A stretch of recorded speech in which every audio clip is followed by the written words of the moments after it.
The time is 8:45 p.m. This is the Sri Lanka Broadcasting Corporation. Here is the news edited by Dilini Gunawardena and read by Tilani Pires. The headlines. The Singaporean Premier appreciates productive discussions with President Wickremesinghe. The Colombo Forum of the 2023 South China Sea Buddhism Roundtable commence.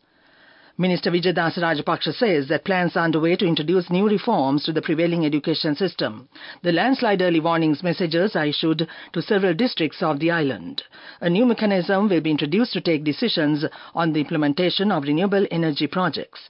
And on international news, intense fighting continues in Gaza as USA urges Israel to put premium on civilian life. Sports news, volleyball, National Youth Volleyball Finals will be held next week. In a cordial letter addressed to the President, Ranil Wickremesinghe, Singaporean Prime Minister Lee Hsien Loong conveyed his sincere appreciation for the positive outcomes resulting from the productive discussions held between the two leaders in August. The Prime Minister, Lee Hsien Loong, expressed his dedication to enhancing ties between Singapore and Sri Lanka across political, economic and people-to-people dimensions.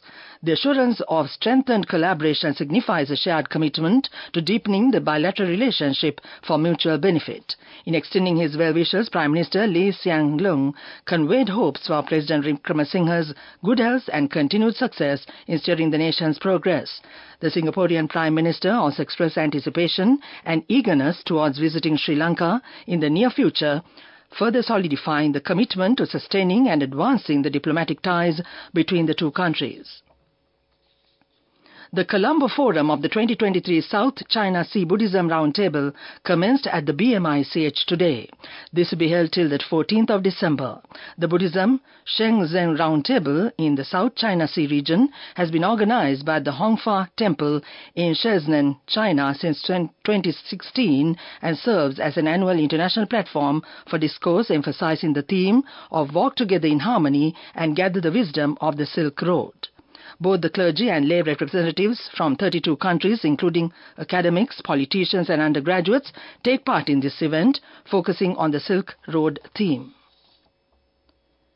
Minister Vijayadasa Rajapaksa said that plans are underway to introduce new reforms to the prevailing education system next year. He made these remarks at a workshop held by the Student Parliament of the DEC Senanayake College in collaboration with the Law Students Union of Sri Lanka. The workshop on leadership and law focused on the significance of including law into the school curriculum. The minister further said that the parrot learning method practiced in the education system should be eliminated. Instead of the by-heart learning, the need of new education system is crystal clear in the current context. Most of the countries in the world have abandoned the written examination method.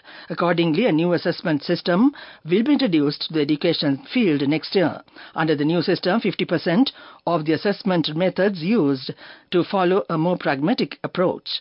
The minister appreciated the contribution made by the Law Students Union of Sri Lanka in making the future generation aware of the law. This news broadcast comes to you from the Sri Lanka Broadcasting Corporation. Enjoy interest-free installments on your shopping. Get a People's Credit Card from your nearest People's Bank today. Conditions apply.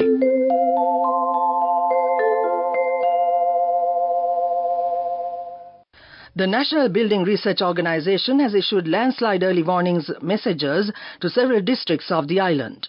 These will be effective till 3:30 p.m. tomorrow. Warning level 2 amber alerts have been issued to Haliala in the Badulla district, Palindanuwara and Ingiriya in the Kalutara district, Tumpane, Yatinuwara and Pasbage Korale in the Kandy district. Same warnings are applicable in Attureliya and Pasgoda in the Matara district and Balangoda, Nivithagala, Imbulpe and Kalavana in the Ratnapura district. Level 1 yellow warnings have been issued to Passara, Haldumulla, Alla in the Badulla district, Beliyatta, Valasmulla, Okevala and Katuana in the Hambantota district and Valallavita, Agalavatta and Horana in the Kalutara district.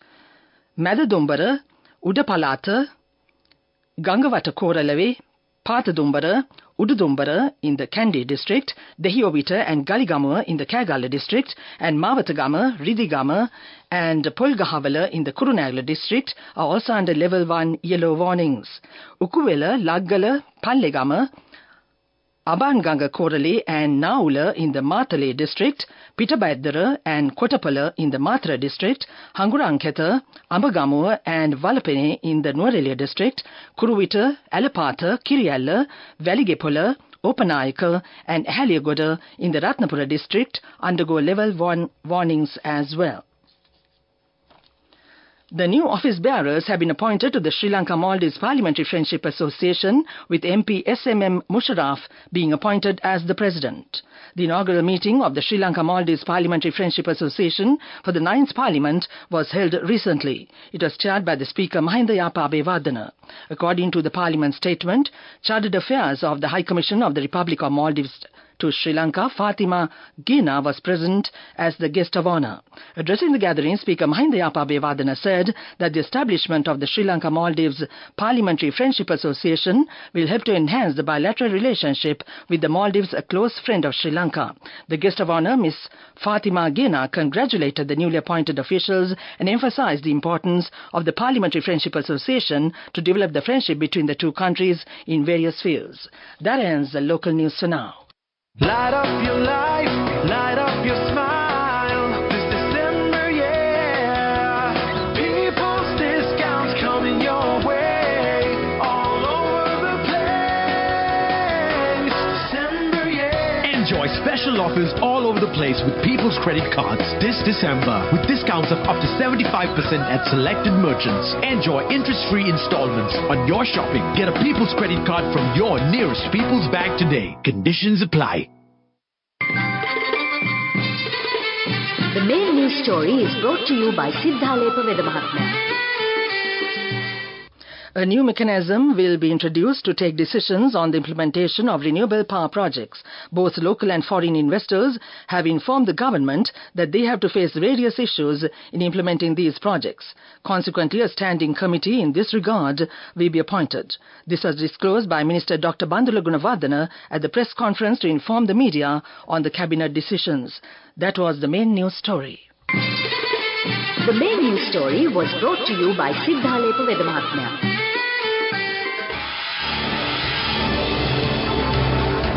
This is Watchlight. According to the latest statistics released by the National Dengue Control Unit, the total dengue cases reported in Sri Lanka so far this year surpassed 80,000. The NDCU notes an increase of the dengue risk in the MOH areas of Puttalam, Nathandiya, Kurunagala, Badulla and Haliala. There is a high risk of dengue spread in the districts of Colombo, Jaffna and Gampaha. The public is requested to destroy mosquito breeding places in order to prevent dengue. That came to you in Watchlight. Coming up, World News.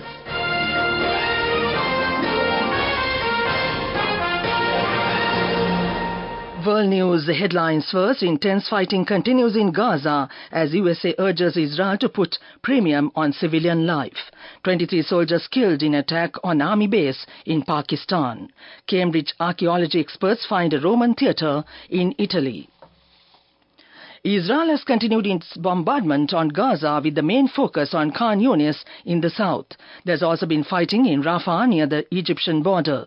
The US is pressing the Israeli government to put a premium on civilian life. In Jenin, in the occupied West Bank, at least 4 people have been killed. Witnesses say they were hit by a drone strike. Meanwhile, Iran-backed Houthis have claimed responsibility for an attack on a Norwegian tanker off the coast of Yemen. At least 23 soldiers have been killed and dozens injured in Pakistan after militants attacked a police compound. The attack took place in the early hours when a vehicle containing explosives rammed into the building in Khyber Pakhtunkhwa province near the Afghan border. A militant group affiliated to the Pakistani Taliban has claimed responsibility for Tuesday's attack. Pakistan Prime Minister Anwar-ul-Haq Kakar, the Interior Minister Safrad Bugti condemned the attack. Archaeologists have unearthed the remains of a roofed theatre, market and river port at the site of a Roman town. The Cambridge University-led study suggested that Intermana Laurinas in central Italy was a thriving town. Finds at the site have suggested its decline began about 300 years later than experts previously thought.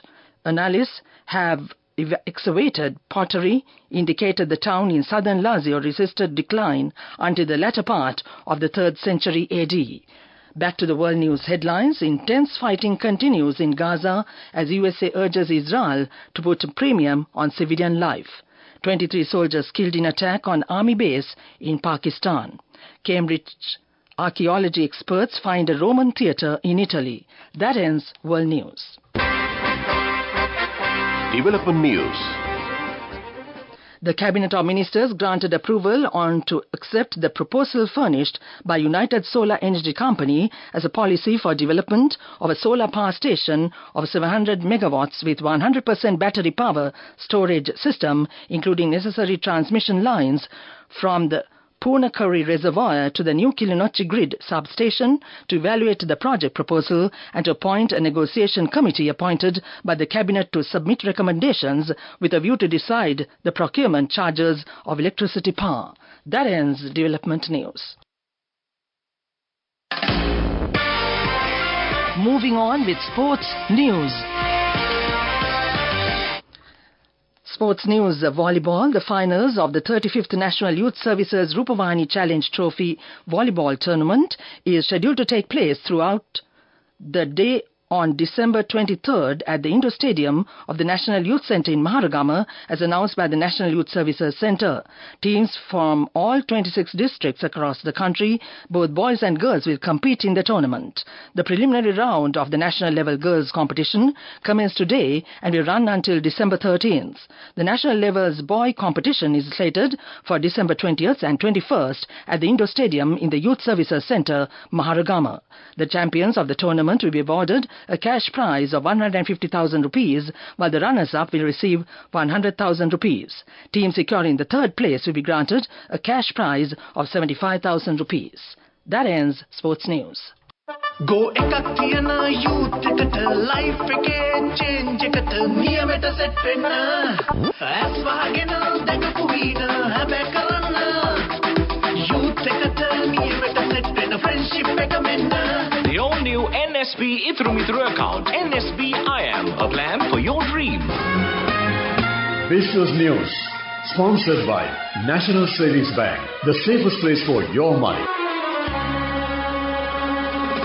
Heli's and its subsidiaries were celebrated for their unwavering commitment to excellence, value addition and innovation, clinching 17 awards at the 25th Presidential Export Awards.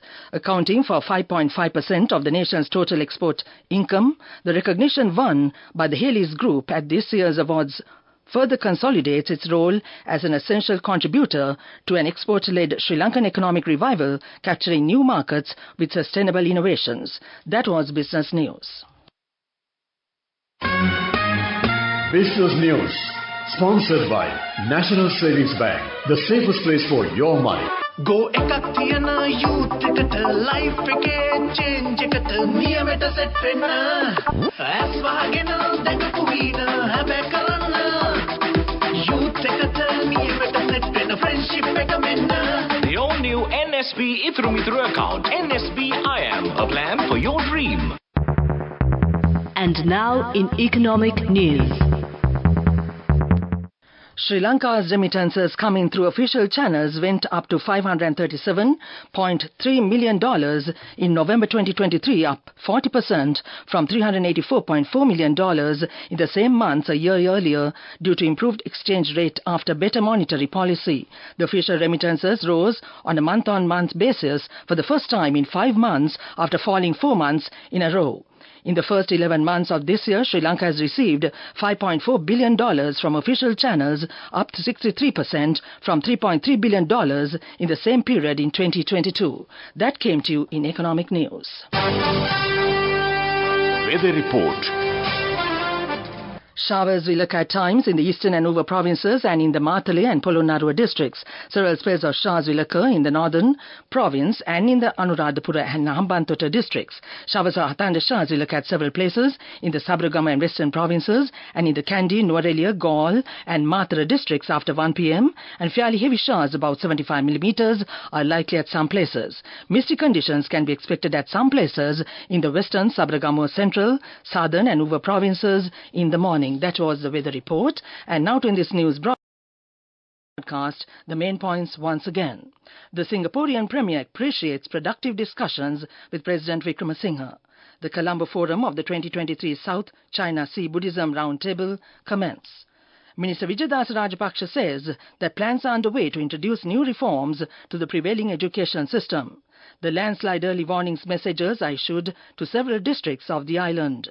A new mechanism will be introduced to take decisions on the implementation of renewable energy projects. And on international news, intense fighting continues in Gaza as the USA urges Israel to put premium on civilian life. And on sports news, volleyball, National Youth Volleyball Finals will be held next week. That ends this news broadcast. And now it's back to Chandima Virakon as always on a Tuesday night. All set and ready, I'm sure, with your choice in music. Back to you, Chandima.